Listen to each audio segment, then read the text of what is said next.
Hello everyone, I hope you are doing well and you are following our lectures here. Today we are going to start with the revision of statistics, a very important portion of your paper 3.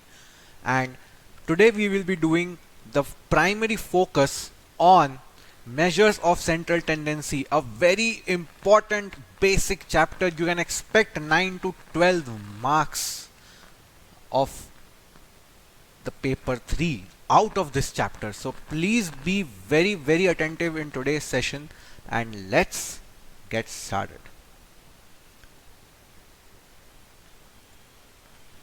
Alright, here comes the first question.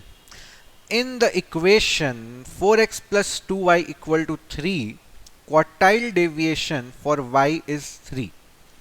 Find the quartile deviation for x. Okay.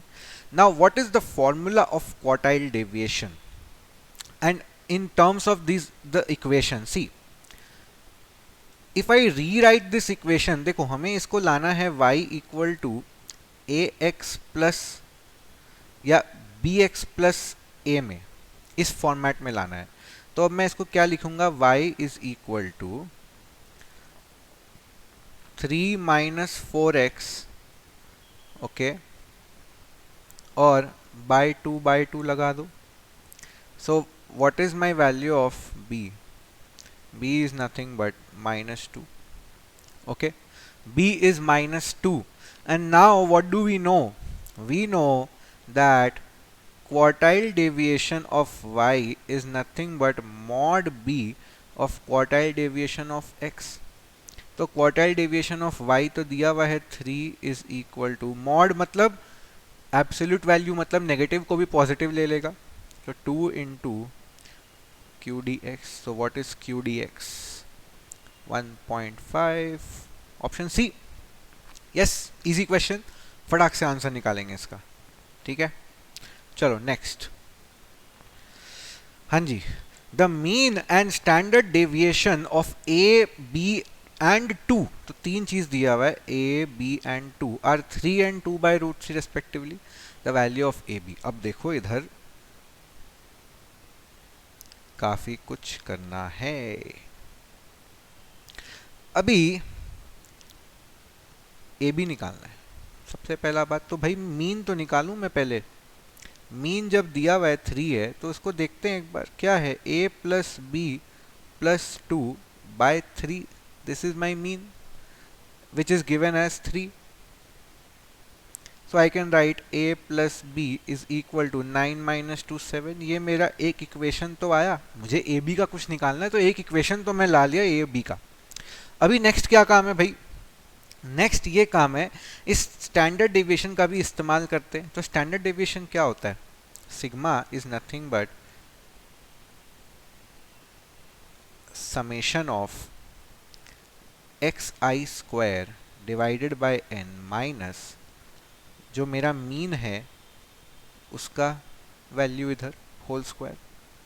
This is nothing but my standard deviation, right. This is nothing but my standard. तो अब मैं इसको use करता हूं इधर, and let's try to see that what different things we can derive from these values. Okay, चलो let's put. तो एक काम करते हैं यार, ये परेशान करेगा ये, इसको होल स्क्वायर कर दो दोनों जगह होल स्क्वायर कर दो.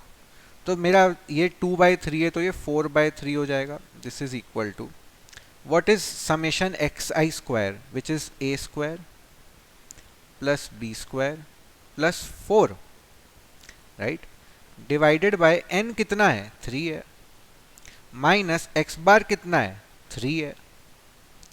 तो 3 का स्क्वायर हो गया 9. ओके, तो अब इसको थोड़ा लेफ्ट राइट करते हैं अपने. तो ये क्या आ जाएगा, यहाँ पे अगर मैं डिवाइड बाय 3, अगर यहाँ एलसीएम 3 लेता हूँ तो क्या आ जाएगा boss, a square plus B square plus 4 minus 27. This is nothing but 4/3. 3 और 3 उड़ाओ तो ये कितना आ जाएगा, और 4 भी उड़ जाएगा एक्चुअली. तो A square plus B square is equal to 27 आ जाएगा. अभी ए बी का वैल्यू मुझे पता है, ए प्लस बी का वैल्यू पता है, ए स्क्वायर बी स्क्वायर पता है, तो ए भी तो निकल ही जाएगा ना बॉस। ए प्लस बी होल स्क्वायर कितना होता है, बचपन में सीखे हैं। तो ये हो जाएगा 49 is equal to 27 plus 2ab, therefore ab will be how much? 49 minus 27 is how much? 14 and 4 नहीं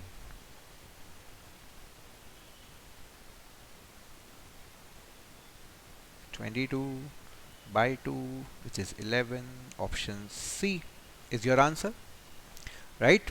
Very very simple to solve. तो कितनी आसानी से हमने स्टैंडर्ड डेविएशन का फॉर्मूला इसमें यूज़ किया और इसका आंसर फाइंड आउट कर लिया। I hope you have understood this one. Okay, next, what is which one is an absolute measure of dispersion. अब एब्सोल्यूट मेजर क्या होता है, जो जिसमें यूनिट्स रहती है एंड जो हम लोग एक पर्टिकुलर चीज के लिए मेजर कर सकते हैं। रिलेटिव में क्या होता है, we compare different ones, right. तो मैं एब्सोल्यूट मेजर ऑफ डिस्पर्शन, तो रेंज भी होता है, मीन डेविएशन भी होता है और स्टैंडर्ड डेविएशन भी होता है। So all three measures is my answer. Very simple objective level question, ध्यान दे देना इसको, ठीक है। चलो, interquartile range is dash of quartile deviation. Again it's a very simple one. Interquartile range क्या होता है, अगर suppose I have Q1, Q2, Q3, तो मेरा इंटरक्वार्टाइल रेंज क्या होता है बॉस, Q3 माइनस Q1 होता है। This is my interquartile range and quartile deviation हो जाएगा जस्ट इसका हाफ। तो interquartile range is double of quartile deviation. Interquartile range is double of quartile deviation, right. चलो, क्वार्टाइल डेविएशन क्या होता है कि हम कितना डेविएट कर रहे हैं, तो वो quartile deviation is nothing but interquartile range का हाफ, या उसका वो उस तरह से देखोगे तो ये डबल हो जाता है। चलो, the standard deviation of a set of 50 items is 10.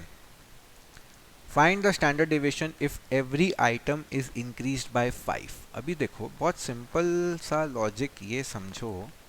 जैसे मान लो ये मेरा अगर लाइन है, ये मेरा Q2 है। Q2 क्या होता है, मीन भी यही होता, मीडियन भी यही होता है, right. This is also the median. अब इसके अराउंड मेरी डेविएशंस हो रही है, तो 50 आइटम्स की डेविएशन अगर 10 है, तो मान लो कि यहाँ से लेके यहाँ तक ये सारे डेविएशंस हो रहे हैं, ये इतना डेविएट हुआ, ये इतना डेविएट हुआ, तो मेरा स्टैंडर्ड डेविएशन ये निकला। अब अगर ये रेंज में थोड़ा बढ़ा दूं, तो ये सारे वैल्यूज अगर 5 पोजीशंस शिफ्ट हो जाएंगे लेफ्ट और राइट, तो भी मेरा स्टैंडर्ड डेविएशन तो सेम ही होगा ना यार। मैं वैल्यू कम करूं या बढ़ाऊं तो मेरा standard deviation is always the same. हाँ, अगर मल्टीप्लाई कर देंगे तब फिर, या डिवाइड कर देंगे तब स्टैंडर्ड डेविएशन उसी प्रोपोर्शन में चेंज होगा, लेकिन addition and subtraction will not impact your standard deviation, always remember. तो इसका आंसर कितना होगा, इसका आंसर 10 ही होगा। ओके,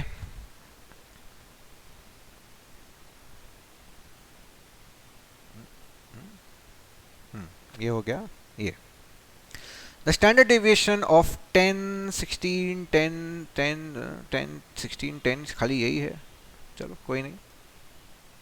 तो मेरी x की वैल्यूज क्या है, 10 और 16, और मेरी फ्रीक्वेंसी क्या है, 10 कितना आ रहा है, 1 2 3 4 बार, और ये भी 1 2 3 4 बार। ऑलवेज रिमेंबर, जब भी फ्रीक्वेंसी सेम हो, जितने भी वैल्यूज दिए आपको x के, उसमें अगर सबकी फ्रीक्वेंसी सेम है, देन फ्रीक्वेंसी को क्या करो, इग्नोर फ्रीक्वेंसी का कोई कंसिडरेशन करने का ज़रूरत ही नहीं है, कैलकुलेशन सिंपल हो जाएगा। अब हमें क्या निकालना है, स्टैंडर्ड डेविएशन निकालना है। स्टैंडर्ड डेविएशन का फॉर्मूला क्या होता है बॉस, रूट ओवर ऑफ, इसको सिग्मा भी बोल दो, summation xi square divided bye n minus जो इसका मीन है उसका स्क्वायर। तो अब इसका मीन कितना आएगा, 10 plus 16 by 2 which is nothing but 13. This is the mean, right. तो अभी इसको लिख दो. तो ये कितना आ रहा है, एक्स आई कितना है भाई, 10 square plus 16 square divided by 2 minus 13 का होल स्क्वायर. ओके, तो कितना आ रहा है ये, जल्दी कर दो यार. 100 plus 256 divided by 2, 178 minus 169 is nothing but 9. तो ये कितना आ रहा है, 3. Option C. Okay, just understand how to apply the formulas which you have learned and you are in a good position to go ahead. क्योंकि आपको सिर्फ यही देखना है कि भाई मैं फॉर्मूलाज को ठीक ठाक अप्लाई कर दूं. अभी देखो, इसमें अगर मैं डेविएशन मेथड से करता तो भी हो सकता था. जो हमारा फॉर्मूला होता है ना, एक्स आई माइनस एक्स मीन का स्क्वायर, जो एक्चुअल स्टैंडर्ड डेविएशन का डेफिनेशन होता है, तो इससे भी कर सकते हैं. तो ये क्या हो जाएगा, 10 माइनस मेरा 13 है, तो 10 minus 13 square plus 16 minus 13 square, तो वो भी 3 स्क्वायर प्लस 3 स्क्वायर 9 ही आएगा. ओके, मतलब 3 square plus 3 square 9 plus 9 18, 18 divided by 2, N तो 2 है तो 9 ही आएगा. Right right right. चलो चलो चलो, डन. नेक्स्ट. अरे जा भाई. हाँ, अरे एक ज़्यादा चला गया क्या, नहीं. Okay, if two samples of sizes 30 and 20 have means as 55 and 60 and variances as 16 and 25 respectively, then what would be the standard deviation of the combined sample size? Okay, तो सबसे पहले देखो, आपको कंबाइंड स्टैंडर्ड डेविएशन निकालना है तो पहले combined mean निकाल लो ना, उसके बाद ही तो स्टैंडर्ड डेविएशन निकाल पाएंगे, राइट. तो व्हाट विल बी द, ये सारी चीज़ें क्यों खुल जाती है यार. कंबाइंड मीन कितना हो जाएगा, 55. मेरा फॉर्मूला क्या होता है, चलो मैं फॉर्मूला लिखता हूँ पहले. n1 x1 plus n2 x2 divide by n1 plus n2. तो 55 इंटू, अच्छा मीन 55 है, सैम्पल साइज 30 है, चलो, plus 60 into 20 divided by 30 plus 20, कितना आ रहा है, 55 इंटू 30 प्लस 1200 डिवाइडेड बाय 57. तो इसका मीन 57 आ रहा है. Okay, combined mean. चलो, वेरिएंसेस हमें दिया हुआ है 16 25. Now what is the formula of combined standard deviation, root over n1 s1 square plus n2 s2 square plus n1 d1 square plus n2 d2 square divided by n1 plus n2. Right, अब ये d1 d2 क्या है, ये d1 d2 are nothing but the deviations, right, they are nothing but deviation. तो वो deviation कैसे निकलेगा, ये वेरिएंस जो है वेरिएंस के थ्रू निकलेगा. तो अब देखो, सिग्मा 1 इज हाउ मच, 16 का root over which is 4, right, and this is nothing but, या फिर चलो मैं इसको 16 वेरिएंस के हिसाब से ही चलता हूँ. तो सिग्मा 1 का square is 16 which is nothing but summation of all the deviations divided by n, which is how much, 30, right. Summation of all the deviations divided by 30. okay, अभी देखो, तो नहीं, चीज़ों को सिंपल करना है, we don't have to complicate. Deviation from the mean निकालना है भाई, मीन तो हमारे पास है ही, कंबाइंड मीन 57 और ये 55 है, ये 60 है, तो डेविएशन तो मुझे ऐसे ही मिल जाएगा यार। डेविएशन 1 कितना हो जाएगा, 55 minus 57 which is -2, and deviation 2 will be how much, 60 minus 57 which is 3। Formula में इसमें डालते हैं, रूट ओवर क्या आएगा, n1 कितना है 30, 30 इंटू मेरा स्टैंडर्ड डेविएशन कितना आ जाएगा, s1 square 16 plus 20 into 25 plus 30 into d1 कितना है -2 प्लस 20 इंटू 3 डिवाइडेड बाय 50। क्या आ रहा है ये, देखते हैं। तो कितना होता है, 16 3 ज़ा 48, 480 प्लस 500 प्लस,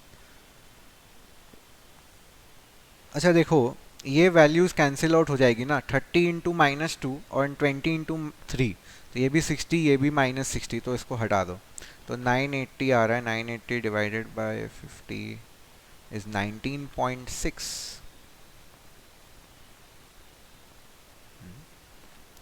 कहीं तो कैलकुलेशन में मिस्टेक हुआ है, let's check.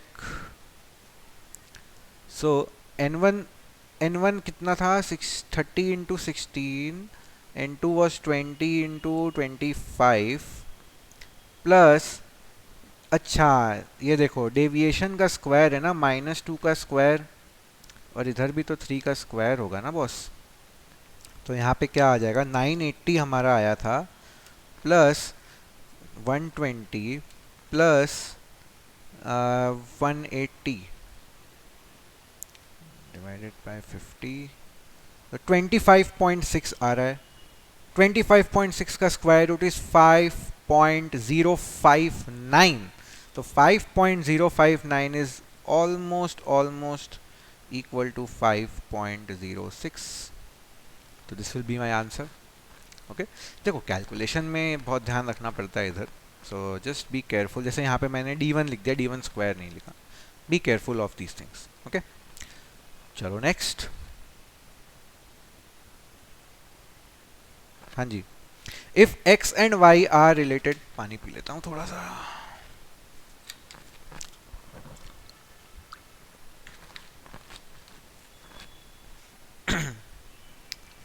If x and y are related by y equal to 2x plus 5 and the standard deviation and arithmetic mean of x are known to be 5 and 10, what is the coefficient of variation? Okay, देखो सबसे पहला चीज ये समझना है इसमें कि coefficient of variation का फॉर्मूला क्या है। Coefficient of variation is nothing but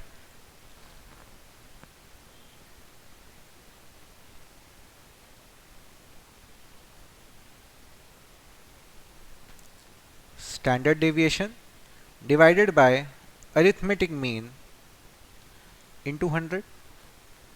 okay, अब इधर हमारा जो है, हम लोग ये देखते हैं कि x का वैल्यूज दिया हुआ है, so we know S D X is 5, A M X is 10।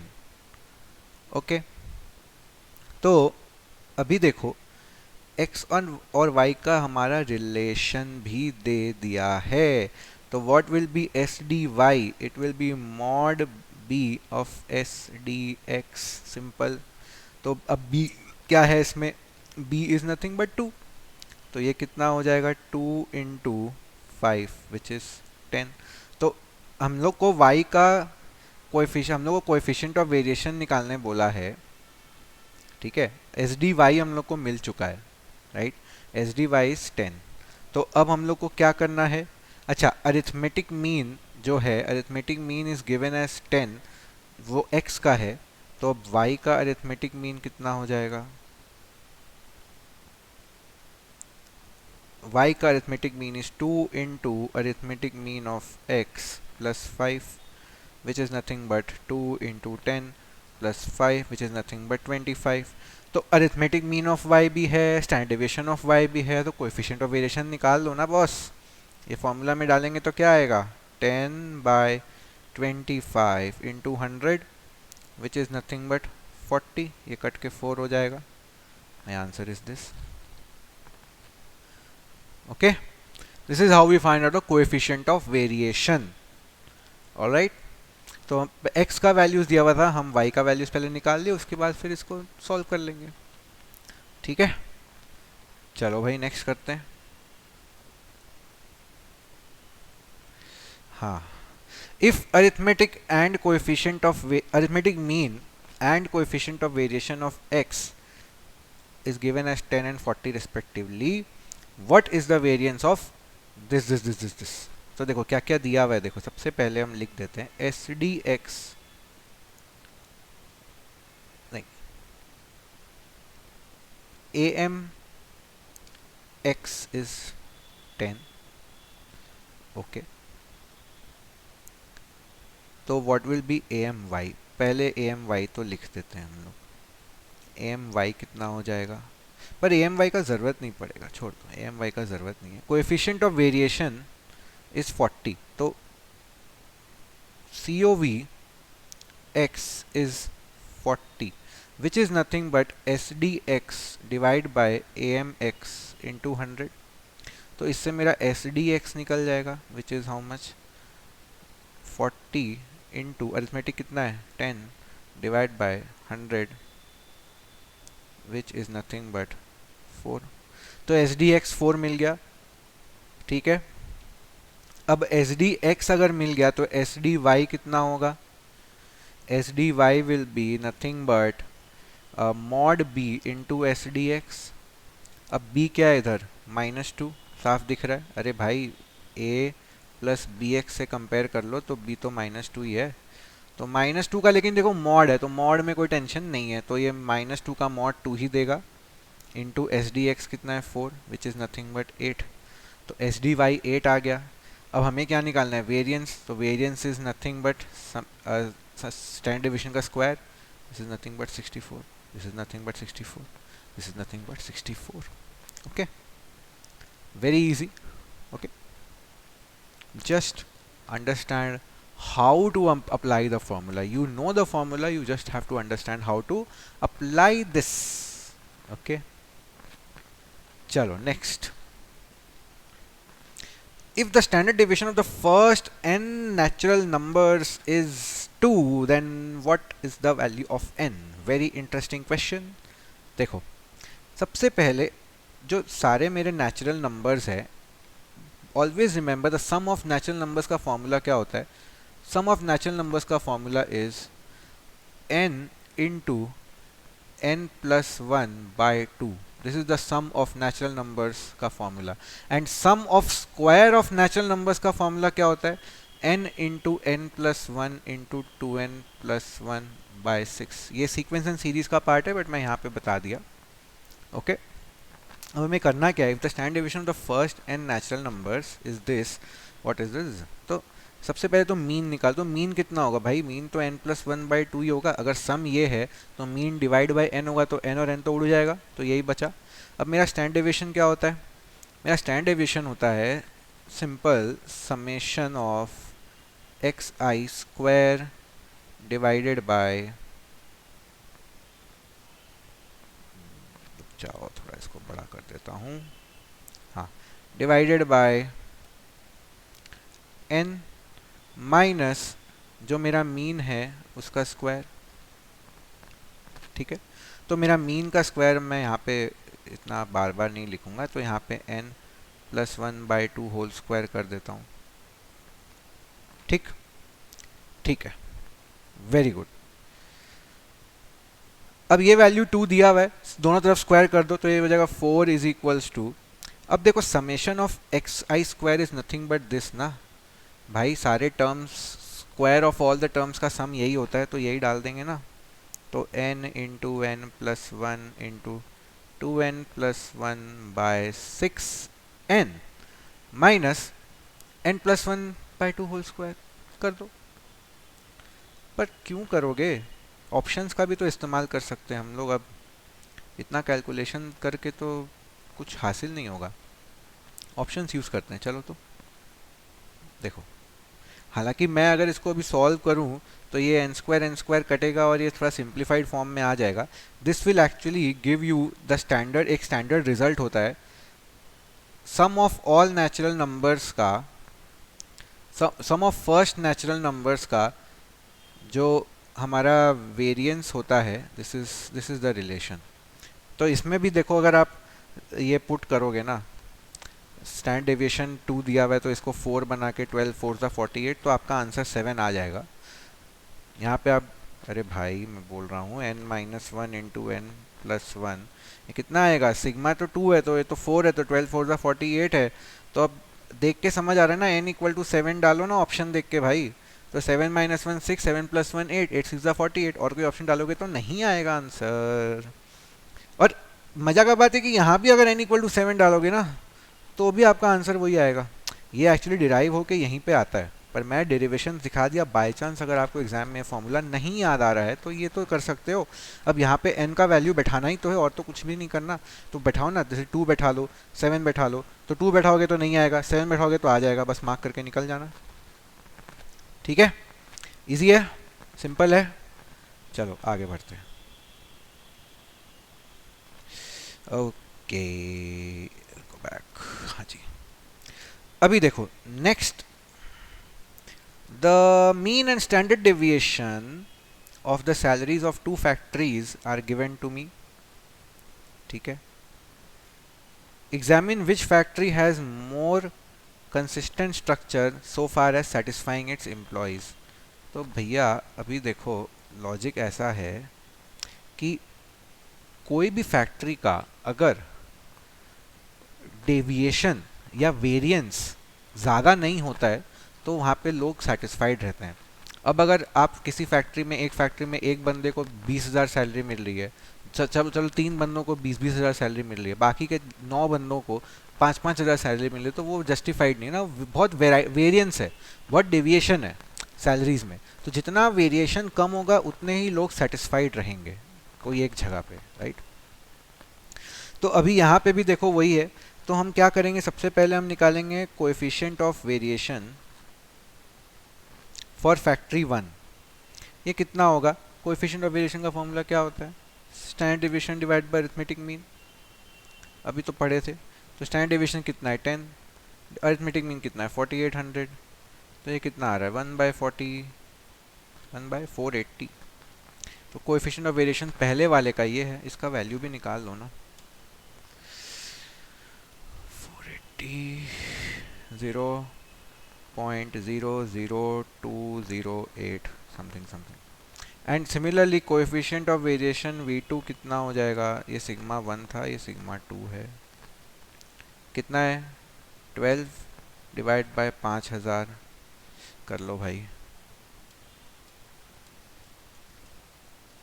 0.0024।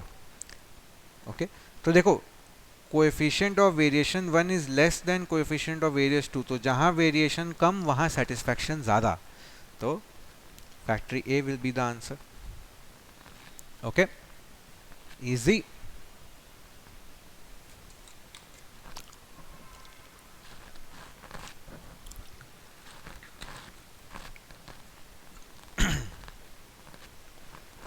चलो नेक्स्ट,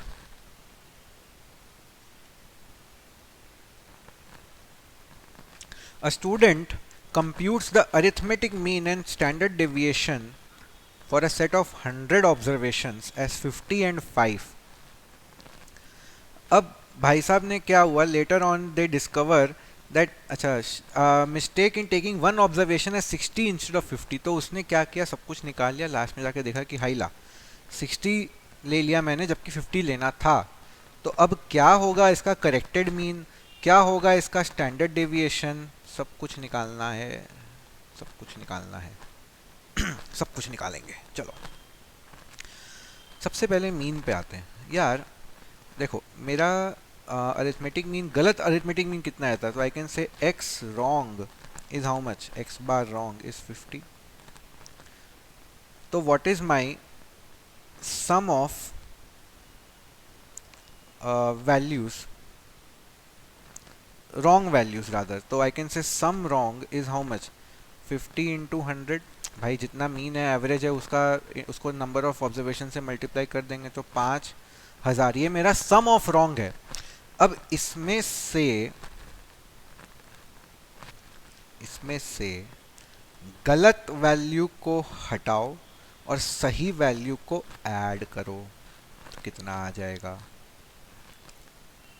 तो गलत वैल्यू को हटाएंगे और तो मेरा सम राइट या सम करेक्ट क्या आ जाएगा, 5000 में से गलत हटाओ सही डालो तो ये कितना आ जाएगा 4990।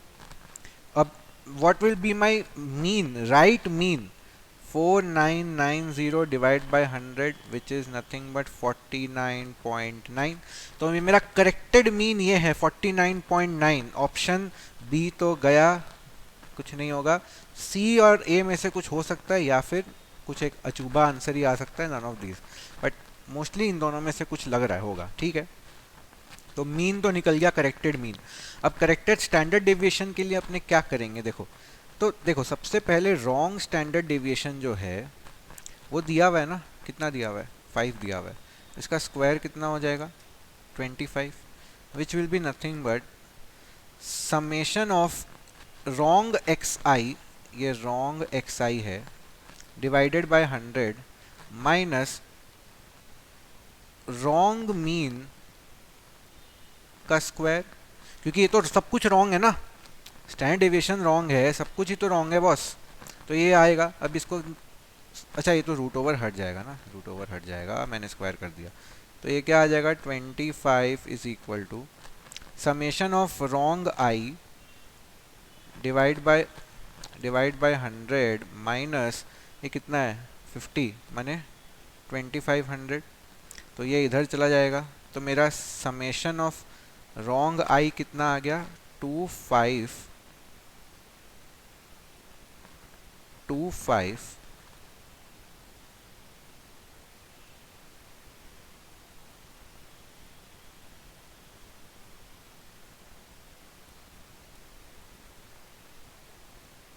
00।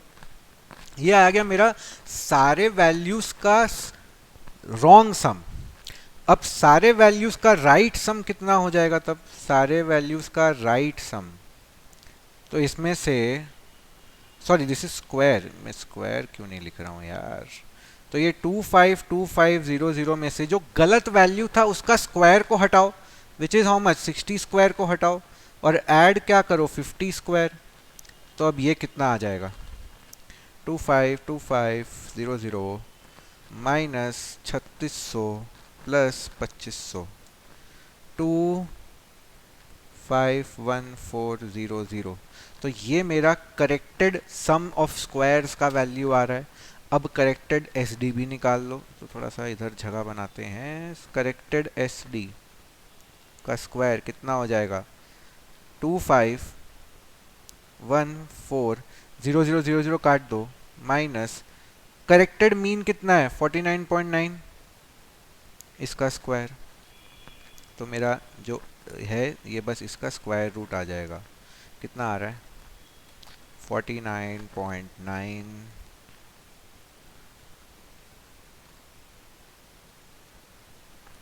24901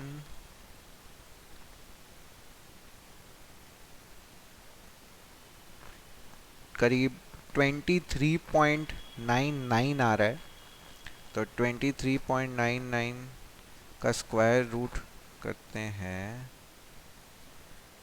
4.89 करीब है, तो 4.89 मतलब भाई 4.90, option C, this is approximately equal to 4.9।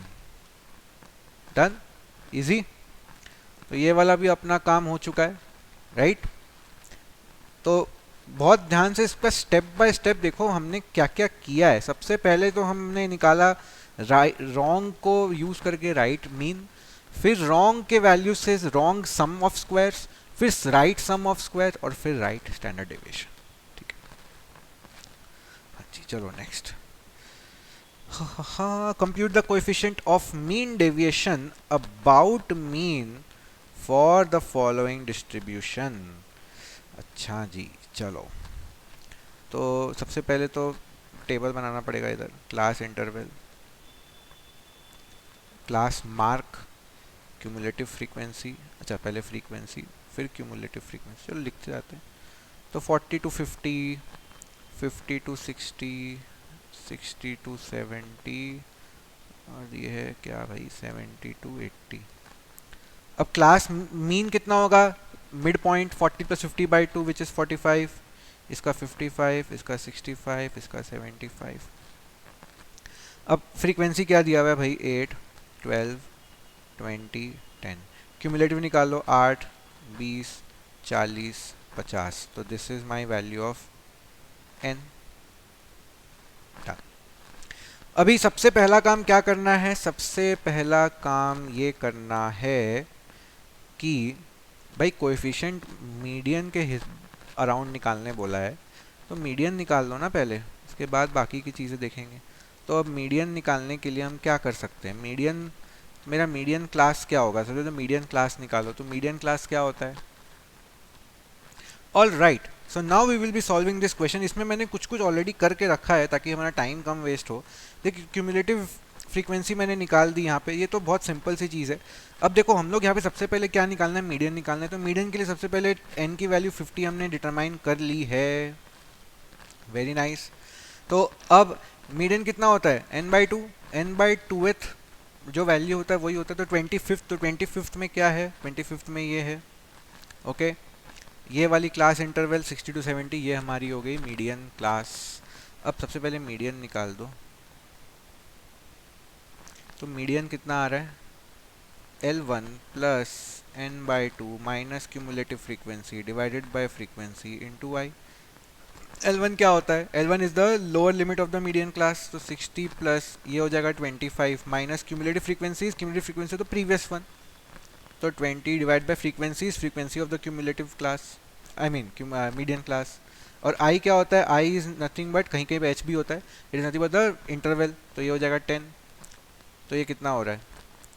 ये गया गया जैसे 62.5. तो माई मीडियन इज 62.5. अब देखो मुझे एक और वैल्यू निकालना है. इनफैक्ट दो वैल्यूज निकालने हैं. मुझे निकालना है f into D. f into mod D. Why f into mod D? Because my mean deviation is nothing but summation of f mod of d.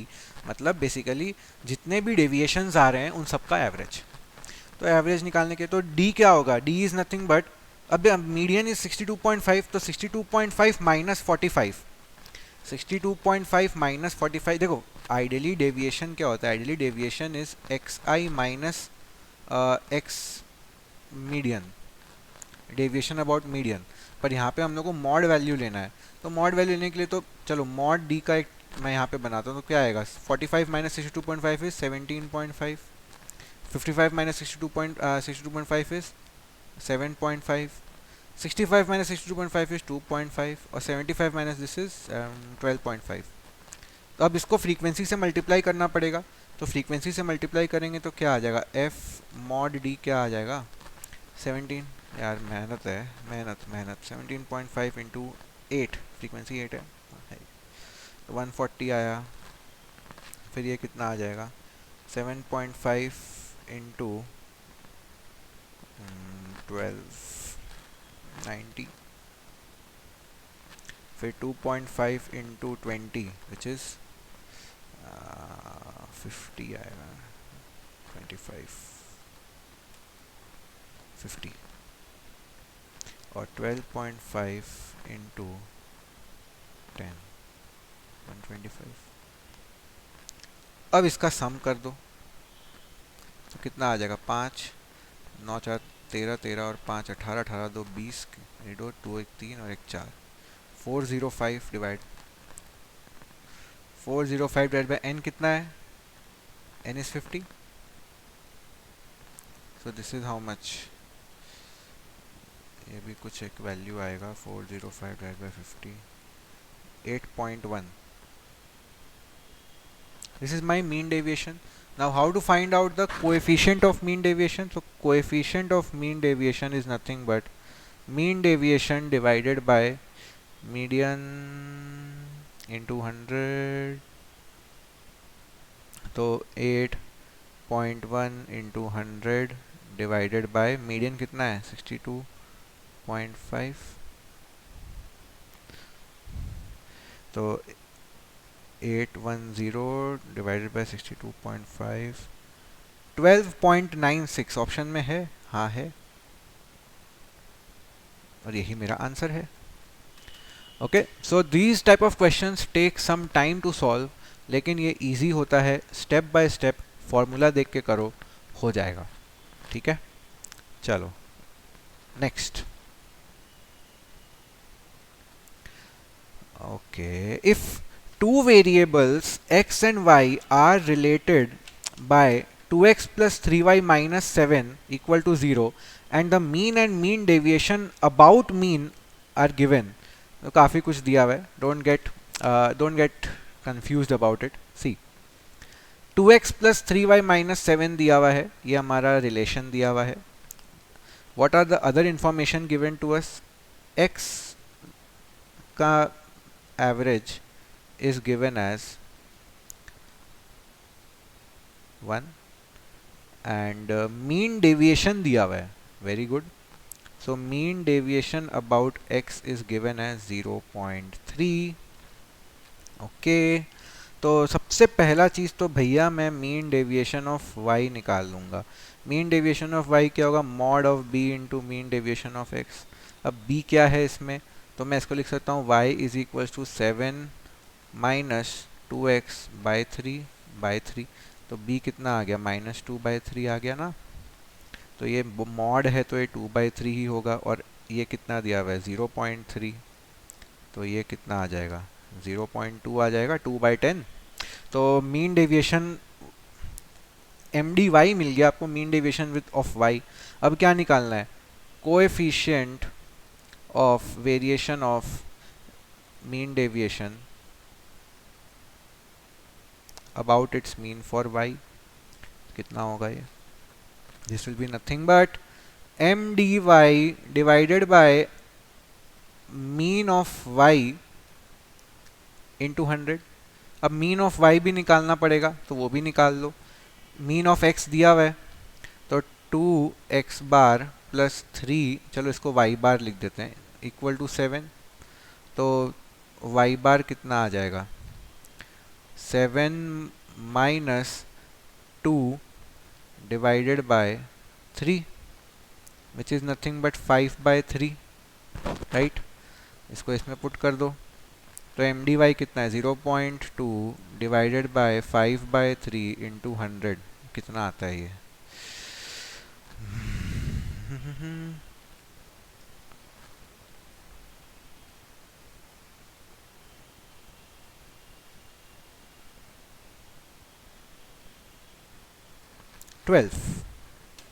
This is nothing but 12.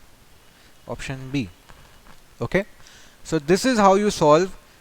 These are the different variations of how to solving deviation based problems. Coefficient of mean deviation का questions आ रहा है, x और y के respect में आ रहा है. All these we are covering here. Okay, चलो आगे. If Rx and Ry denote ranges of x and y respectively, where x and y are related by 3x plus 2y plus 10 equal to 0, what would be the relation between x and y? अरे भाई ये तो बड़ा simple question है. 3x plus 2y plus 10 equal to 0, तो y कितना? ये इतना. तो b कितना? -3/2, राइट? अभी क्या बोल रहा है क्वेश्चन में कि दे डिनोट द रेंजेस. तो रेंज का क्या होता है भाई? R Y is mod B of R X. यही तो हम लोग हमेशा से करते आ रहे हैं, चाहे वो क्वार्टाइल माने मीन डेविएशन हो, चाहे क्वार्टाइल डेविएशन, कुछ भी. तो अब आर वाई कितना है? आर वाई है. मॉड बी कितना है? 3/2 है, और ये आर एक्स है. तो ये क्या आ गया यार? ख़त्म हो गया ना question. 3rx equal to 2ry.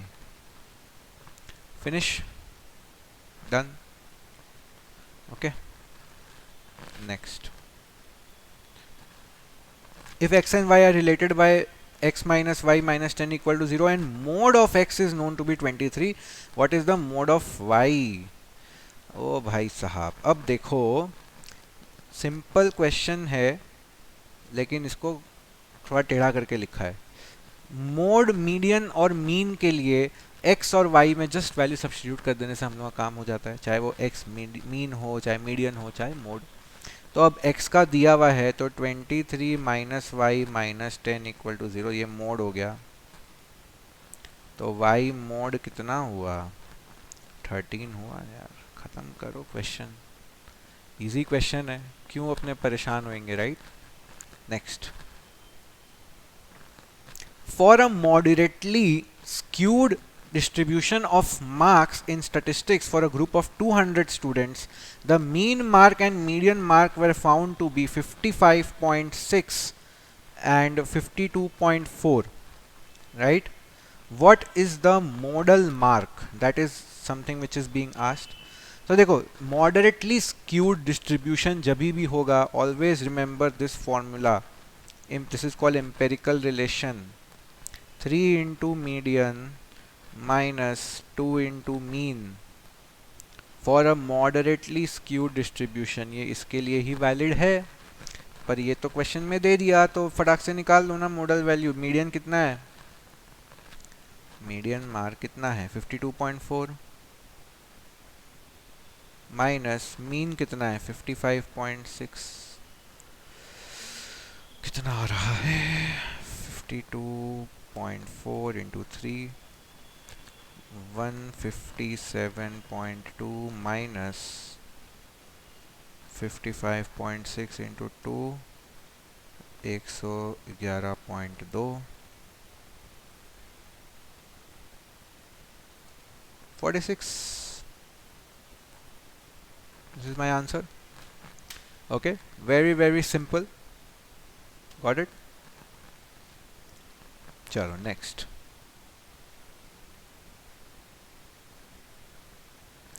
Following are the wages of the laborers. Find P82. What is P82? P82 is percentile. 82th percentile निकालना है।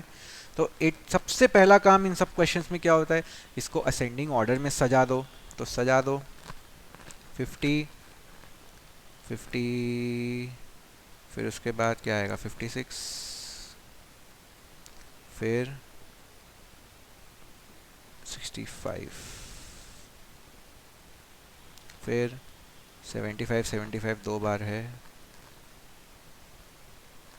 फिर 80, फिर 82, फिर 90, then 120 and then 130. तो this way have sorted in ascending order. अभी P82 निकालना है। What is the formula for PK? It is nothing but K into n+1 by 100th term. क्यों? क्योंकि ये परसेंटाइल, अगर डिसाइल होता तो डिवाइड बाय 10 करते, क्वार्टाइल और डिवाइड बाय 4 करते हैं। ओके, तो K कितना है? K is nothing but 82,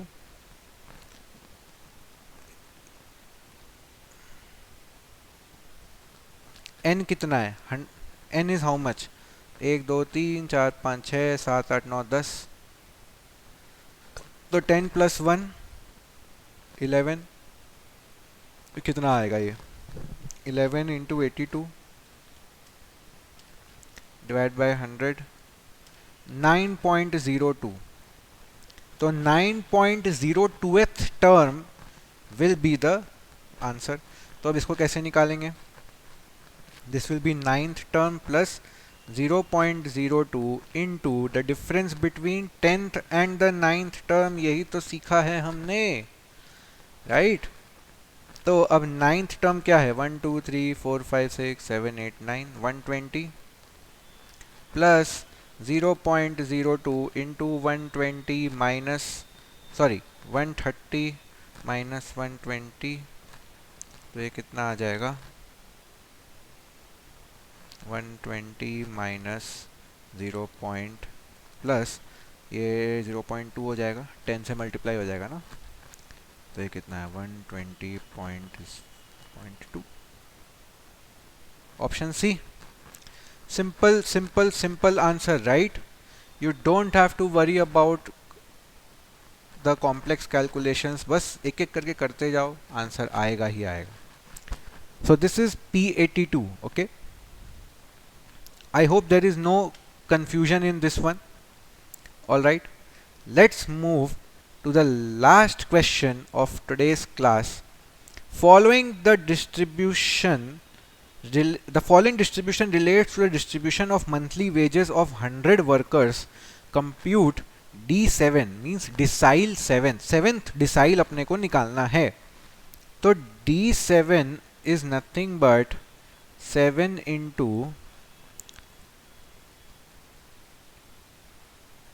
n plus 1 by 10, okay?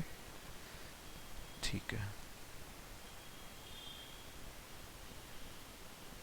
सबसे पहले तो हम लोग इसका टेबल बनाते हैं। तो टेबल बनाएंगे तो लेस देन 500, फिर 500 टू 699। अब इसमें एक चीज़ जो है वो है कि दिस इज़ नॉन ओवरलैपिंग, तो इसको ओवरलैपिंग में कन्वर्ट भी करना पड़ेगा। तो हर जगह क्या करना पड़ेगा, ये डिफरेंस कितना है 700 minus 699 is 1, 1 divide by 2 is 0.5। तो लोअर लिमिट में 0.5 कम करो, अपर लिमिट में 0.5 बढ़ा दो, तो ये कितना बन जाएगा 499.5 टू 699.5, 699.5 टू 899.5। बहुत बोरिंग चीज़ है ये, हट करना पड़ता है।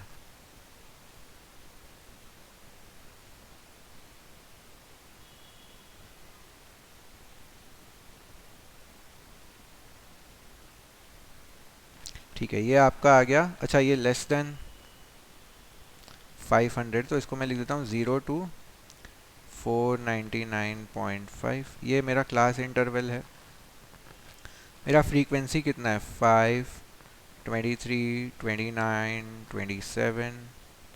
हाँ, ओह एक और है, मोर भी तो है, ग्रेटर देन 1499.5, ये भी तो है। तो ये हो जाएगा 10, ये हो जाएगा 6। क्यूमुलेटिव फ्रीक्वेंसी 5, 28, ये कितना हो जाएगा 57, ये कितना हो जाएगा 84, 94, 100। Wow, so my n is 100। तो मेरा जो सेवेंथ डिसाइल होगा वो कितना हो जाएगा 7 इंटू 100 डिवाइडेड बाई 10। ये n प्लस 1 नहीं होगा, this will be n only, right? Because this is continuous data. तो ये 70 हो गया, 70th टर्म मेरा डिसाइल है। तो 70th डिसाइल कैसे होगा, तो इसका 70th टर्म कैसे निकलेगा, ये जो मेरा है boss, this will become my decile range. Quartile range होता था, मीडियन क्लास रेंज होता था, this is my decile class interval. ठीक है, अब डिसाइल का फॉर्मूला क्या होता है, सिंपल फॉर्मूला लगा दो भैया, decile 7 is L1 plus n by 10। 10 क्यों, क्योंकि डिसाइल है। अगर क्वार्टाइल होता तो n बाई 4 होता इंटू आई। ठीक है,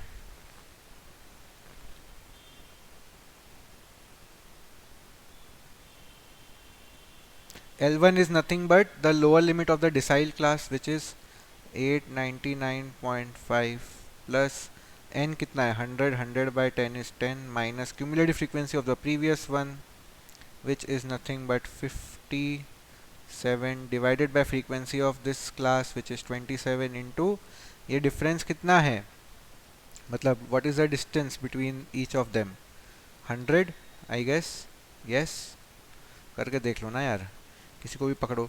899.5 माइनस 699.5, 200। 200। तो ये कितना आ रहा है?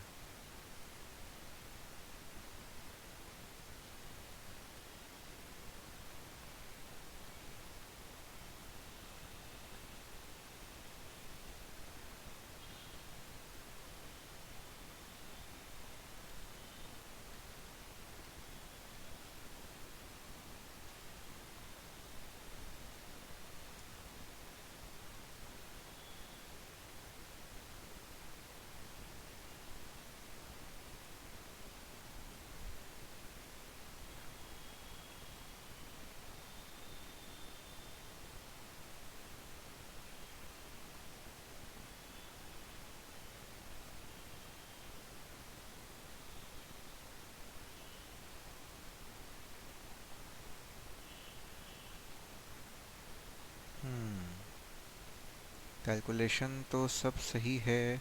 चाहिए कितना आ रहा है एक बार चेक कर लेते हैं। 10 - 57 डिवाइडेड, यार 47 डिवाइड बाय 27 इंटू 200, 348। अच्छा,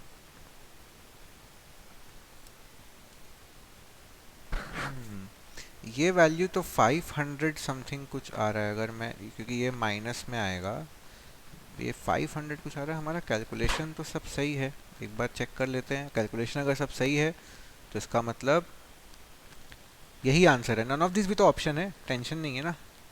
चलो चेक कर लेते हैं।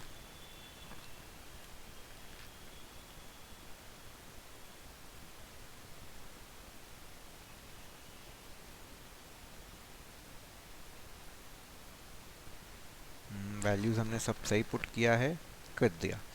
47 divided by 27 into 200, 348.148।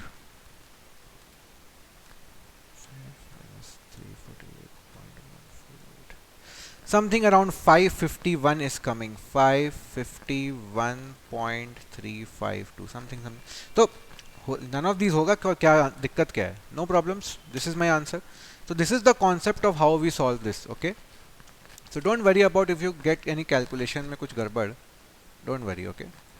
So this was all about the session of statistics. We will cover one more short session on statistics where we will cover probability and some distributions concept. So till then, keep practicing, watch all the videos, pause the question, solve by yourself, and then see the solution and choose your success. So this is Aditya saying goodbye. Keep practicing. Thank you so much.